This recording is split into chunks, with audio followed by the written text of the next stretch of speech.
ತರಕಾರಿ ತರಕ್ಕೆ ಮಾರ್ಕೆಟ್ಗೆ ಹೋಗಿದ್ದೆ ಕಣ್ರಿ. ಫ್ರೆಶ್ ಆಗಿರೋ ಮೂಲಂಗಿ ಜೊತೆ ಮೂಲಂಗಿ ಸೊಪ್ಪು ಕೂಡ ತುಂಬಾ ಫ್ರೆಶ್ ಆಗಿತ್ತು. ಈ ಸೊಪ್ಪನ್ನ ನಾವು ತಿನ್ನೋದ್ರಿಂದ ಹಲವಾರು ಆರೋಗ್ಯ ಸಮಸ್ಯೆಗಳನ್ನ ಗುಣಪಡಿಸ್ಕೊಳ್ಬೋದು. ಜಾಂಡೀಸ್ಗೆ ಇದು ರಾಮಬಾಣದಂತೆ ಕೆಲಸನ ಮಾಡುತ್ತೆ.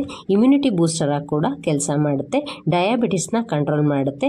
ಹಾಗೆ ಬ್ಲಡ್ ಶುಗರ್ ಲೆವೆಲ್ನು ಕೂಡ ಕಂಟ್ರೋಲ್ ಮಾಡುತ್ತೆ. ಕ್ಯಾನ್ಸರ್ ಬರದಂತೆ ಇದು ಕೂಡ ತಡೆಗಟ್ಟುತ್ತೆ ಅಂತಲೇ ಹೇಳ್ಬೋದು. ಇದರಿಂದ ನಾನು ಒಂದು ಸೂಪರ್ ಆಗಿರೋ ಪಲ್ಯನ ಮಾಡಿ ತೋರಿಸ್ತಾ ಇದ್ದೀನಿ. ಈ ಪಲ್ಯನ ನೀವು ರೊಟ್ಟಿ ಚಪಾತಿ ಜೊತೆ ಕೂಡ ತಿನ್ಬೋದು. ಹಾಗೆ ಊಟದ ಜೊತೆ ಸೈಡ್ ಡಿಶ್ ಕೂಡ ಉಪಯೋಗಿಸ್ಕೋಬೋದು. ಇದನ್ನು ಮಾಡೋಕ್ಕೆ ನಾನು ಒಂದು ಕುಟ್ಟೋ ಕಲ್ಲಿಗೆ ಒಂದು 5 ರಿಂದ 6 ಬೆಳ್ಳುಳ್ಳಿ ಎಸಳು, ಒಂದು 3 ಹಸಿಮೆಣಸಿನ್ಕಾಯಿನ ಹಾಕಿ ತರ್ತರಿಯಾಗಿ ಅದನ್ನು ಕುಟ್ಟಿ ಸೈಡಿಗೆ ಎತ್ತಿಟ್ಕೊಂಡಿದ್ದೀನಿ.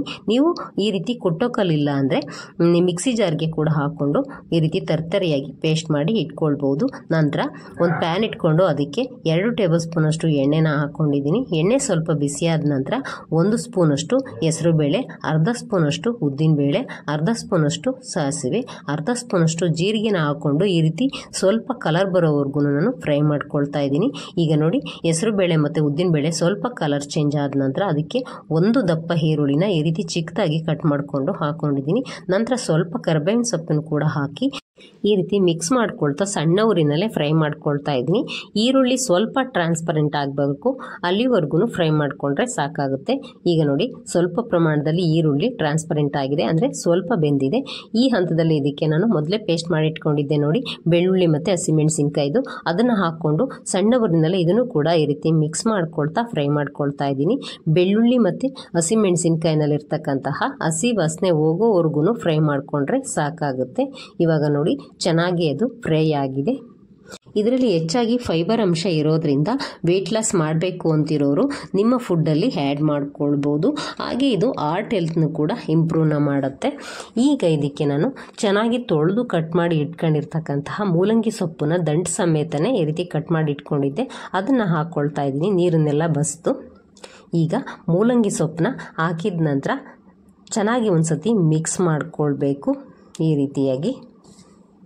ಈಗ ನಾನು ಗ್ಯಾಸ್ನ ಮೀಡಿಯಮ್ ಫ್ಲೇಮಲ್ಲಿ ಇಟ್ಕೊಂಡು ಇದನ್ನು ಬೇಯಿಸ್ಕೊಳ್ತಾ ಇದ್ದೀನಿ. ಈಗ ಇದರಲ್ಲಿ ಇರ್ತಕ್ಕಂತಹ ನೀರಂಶ ಎಲ್ಲ ಬಿಡಬೇಕು. ಈ ರೀತಿ ನಾವು ಮಿಕ್ಸ್ ಮಾಡಿಕೊಂಡು ಮೀಡಿಯಮ್ ಫ್ಲೇಮಲ್ಲಿ ಅಥವಾ ಹೈ ಫ್ಲೇಮಲ್ಲಿ ಇಟ್ಕೊಂಡು ಬೇಯಿಸ್ಕೊಳ್ಬೇಕಾಗತ್ತೆ.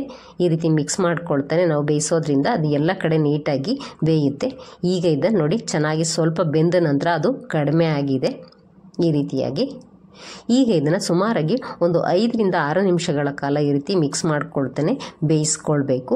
ಈಗ ಇದು ಚೆನ್ನಾಗಿ ಬೇಯಲಿ ಅಂತ ಅಂದ್ಬಿಟ್ಟು ನಾನು ಒಂದು 1/4 ಗ್ಲಾಸಷ್ಟು ನೀರನ್ನ ಹಾಕ್ಕೊಳ್ತಾ ಇದ್ದೀನಿ. ಹಾಗೆ ರುಚಿಗೆ ಎಷ್ಟು ಬೇಕೋ ಅಷ್ಟು ಉಪ್ಪನ್ನು ಕೂಡ ಸೇರಿಸ್ಕೊಳ್ತಿದ್ದೀನಿ. ಸ್ವಲ್ಪ ಅರಿಶಿನ ಪುಡಿ ಕೂಡ ಹಾಕ್ಕೊಂಡು ಚೆನ್ನಾಗಿ ಒಂದು ಸತಿ ಮಿಕ್ಸ್ ಮಾಡ್ಕೊಳ್ತಾ ಬೇಯಿಸ್ಕೊಳ್ತೀನಿ. ಈಗ ಇದನ್ನು ನಾವು ಮಧ್ಯೆ ಮಧ್ಯೆ ಈ ರೀತಿ ಮಿಕ್ಸ್ ಮಾಡ್ಕೊಳ್ತಾನೆ ಬೇಯಿಸಬೇಕು. ಅದರಲ್ಲಿರ್ತಕ್ಕಂತಹ ದಂಟು ಬೇಗ ಬೇಯೋದಿಲ್ಲ, ಹಾಗಾಗಿ ನಾವು ಈ ರೀತಿ ಮಿಕ್ಸ್ ಮಾಡ್ಕೊಳ್ತಾನೆ ಬೇಯಿಸ್ಕೊಳ್ಬೇಕಾಗತ್ತೆ. ಈಗ ನೋಡಿ, ಚೆನ್ನಾಗಿ ಇದು ಬೆಂದಿದೆ ಮೂಲಂಗಿ ಸೊಪ್ಪೆಲ್ಲ.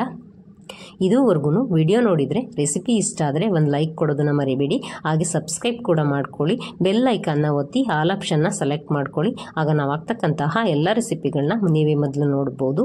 ಈಗ ಇದು ಚೆನ್ನಾಗಿ ಬೆಂದ ನಂತರ ಅದಕ್ಕೆ 1 ಹಿಡಿಯಷ್ಟು ತೆಂಗಿನಕಾಯಿ ತುರಿನ ಹಾಕ್ಕೊಳ್ತಾ ಇದ್ದೀನಿ. ತೆಂಗಿನಕಾಯಿ ತುರಿನ ಹಾಕಿದ ನಂತರ ಊರಿನ ಲೋ ಫ್ಲೇಮ್ ಇಟ್ಕೊಂಡು ಚೆನ್ನಾಗಿ ಈ ರೀತಿ ಮಿಕ್ಸ್ ಮಾಡ್ಕೊಳ್ಬೇಕು. ನಂತರ ಅದಕ್ಕೆ ಸ್ವಲ್ಪ ಕೊತ್ತಂಬರಿ ಸೊಪ್ಪನ್ನ ಈ ರೀತಿ ಚಿಕ್ಕದಾಗಿ ಕಟ್ ಮಾಡಿಕೊಂಡು ಹಾಕಿ ಅದನ್ನು ಕೂಡ ಪುನಃ ಒಂದು ಸತಿ ಮಿಕ್ಸ್ ಮಾಡಿಕೊಂಡು ಬೇಯಿಸ್ಕೊಳ್ಬೇಕು. ಸುಮಾರಾಗಿ 1 ನಿಮಿಷ ಬೇಯಿಸ್ಕೊಂಡ್ರೆ ಸಾಕಾಗುತ್ತೆ. ಈಗ ನೋಡಿ, ಫೈನಲಿ ಆಗಿ ಅದು ಚೆನ್ನಾಗಿ ಬೆಂದಿದೆ ಮೂಲಂಗಿ ಸೊಪ್ಪೆಲ್ಲ. ಈಗ ಇದನ್ನು ನಾವು ಊಟದ ಜೊತೆ ಅಥವಾ ಚಪಾತಿ ಜೊತೆ ರೊಟ್ಟಿ ಜೊತೆ ಸರ್ವ್ ಮಾಡ್ಕೊಳ್ಬೋದು. ಇದೇ ರೀತಿ ಇನ್ನೊಂದು ರೆಸಿಪಿಯೊಂದಿಗೆ ನಾನು ನಿಮ್ಮನ್ನು ಮುಂದಿನ ವಿಡಿಯೋದಲ್ಲಿ ಭೇಟಿಯಾಗ್ತೀನಿ.